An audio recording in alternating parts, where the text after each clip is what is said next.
Welcome back. ഇന്ന് നമുക്കൊരു carrot പുട്ടുണ്ടാക്കിയാലോ.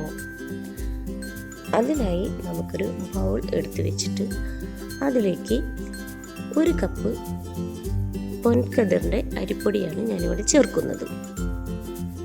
ഇനി നമുക്ക് അതേ കപ്പിൽ തന്നെ കുറച്ച് ഉപ്പും ചേർത്ത് നമുക്ക് ഈ അരിപ്പൊടിയിലേക്ക് ഒഴിച്ചു കൊടുക്കാം. അരിപ്പൊടി നന്നായി ഒന്ന് കുതിർന്ന് വരട്ടെ. അത് നമുക്ക് റെസ്റ്റ് ചെയ്യാനായി മാറ്റി വയ്ക്കാം. ഇനി നമുക്കിതിലേക്ക് ആവശ്യം ഒരു മീഡിയം ക്യാരറ്റ് 1, കുറച്ച് ചെറിയ ഉള്ളി, 1/2 ടീസ്പൂൺ ചതച്ച മുളക്, കറിവേപ്പില. ഇനി നമുക്ക് ഈ അരിപ്പൊടിയെല്ലാം കുറച്ച് കഴിയുമ്പോൾ നമുക്കൊന്ന് നോക്കാം. അരിപ്പൊടിയെല്ലാം നന്നായി കുതിർന്നു വന്നിട്ടുണ്ട്. അതിലേക്ക് നമുക്കിനി 1/2 കപ്പ് തേങ്ങയാണ് ചേർത്ത് കൊടുക്കുന്നത്. ഇനി 1/2 കപ്പ് ചീകി വെച്ചിരിക്കുന്ന ക്യാരറ്റ് കൂടി ചേർത്ത് കൊടുക്കാം.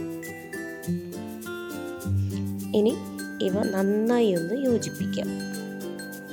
ക്യാരറ്റും തേങ്ങയും അരിപ്പൊടിയും എല്ലാം ഒന്ന് നന്നായി യോജിച്ച് വരട്ടെ.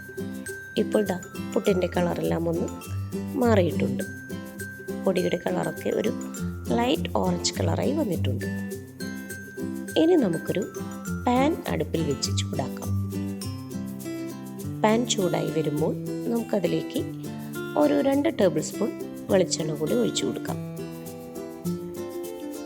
വെളിച്ചെണ്ണ ചൂടായി വരുമ്പോൾ നമുക്കതിലേക്ക് നമ്മൾ തയ്യാറാക്കി വെച്ചിരിക്കുന്ന ചെറിയ ഉള്ളിയാണ് ചേർത്ത് കൊടുക്കുന്നത്. ഇപ്പോൾ ഇവിടെ ചെറിയ ഉള്ളി ചേർത്ത് കൊടുത്ത് നമ്മൾക്ക് ഒന്ന് വഴറ്റി കൊടുക്കാം. ഉള്ളിയുടെ നിറമെല്ലാം ഒന്ന് മാറി വരുമ്പോൾ നമുക്കിനി ഇതിലേക്ക് നമ്മൾ എടുത്തു വെച്ചിരിക്കുന്ന ചതച്ച മുളകാണ് ചേർത്ത് കൊടുക്കുന്നത്. ഒപ്പം നമ്മൾ തയ്യാറാക്കി വെച്ചിരിക്കുന്ന കറിവേപ്പില കൂടി ചേർത്ത് കൊടുക്കുന്നുണ്ട്. ഇനി ഇവയെല്ലാം നന്നായി ഒന്ന് ഇളക്കി കൊടുക്കാം. ഈ ഒരു പുട്ട് നമുക്ക് പെട്ടെന്ന് ഉണ്ടാക്കിയെടുക്കാൻ സാധിക്കും. നമുക്ക് രാവിലെ തിരക്ക് പിടിച്ചു പോവുകയാണെങ്കിൽ കറി ഉണ്ടാക്കാൻ സമയമില്ല എങ്കിൽ നമുക്ക് പെട്ടെന്ന് തന്നെ ഇത് തയ്യാറാക്കി എടുക്കാവുന്നതാണ്.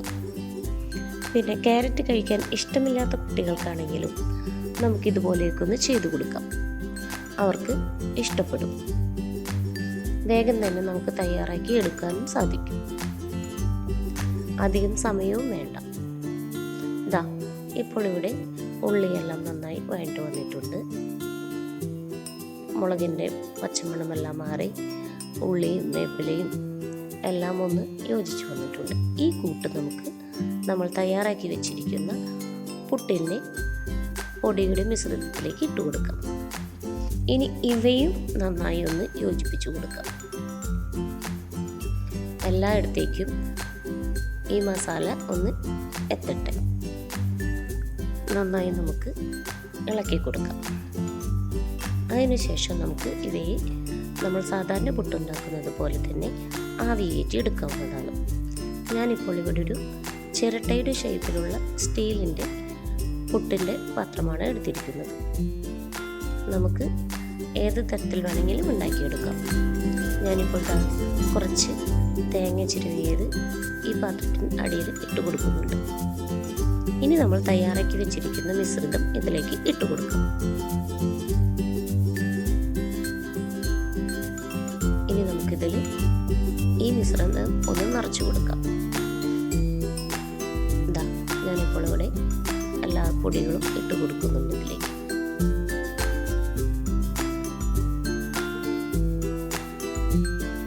ഇതിന് മുകളിലായി ഞാൻ കുറച്ച് തേങ്ങ ചിരവിയത് കൂടി ഇട്ട് കൊടുക്കുന്നുണ്ട്.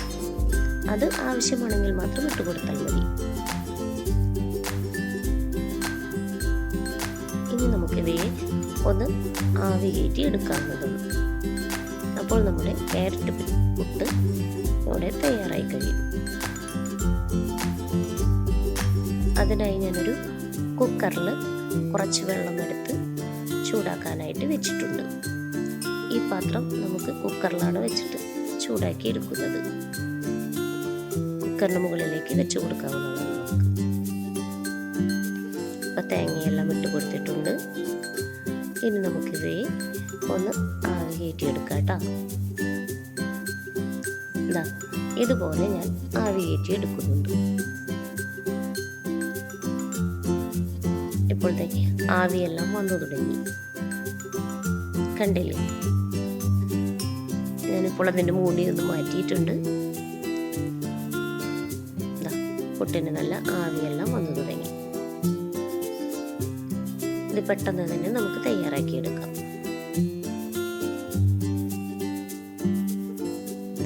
ഇപ്പോൾ ഇവിടെ ക്യാരറ്റ് പുട്ട് റെഡി ആയിട്ടുണ്ട്. ചൂട്ടോടെ കഴിക്കാൻ നല്ല സ്വാദാണ്.